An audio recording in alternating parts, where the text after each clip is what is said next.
начала 20 века, это вот как раз эпоха русского села. С появлением жителей, да, конечно же, началось уже раскопки, то есть люди находили что-то, разбирали здания под свои нужды, и, конечно, носился определенный ущерб памятнику. Вот, поэтому стал вопрос об охране булгарских памятников.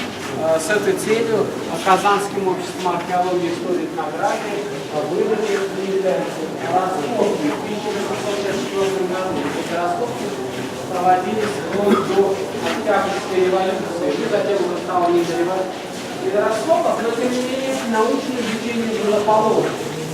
Вот.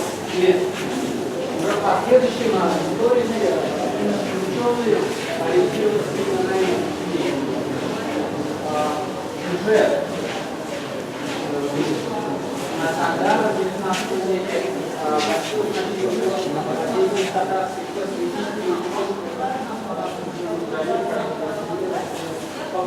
которые публиковали свои книги, даже кто-то как раз освещал древние народа, его происхождение,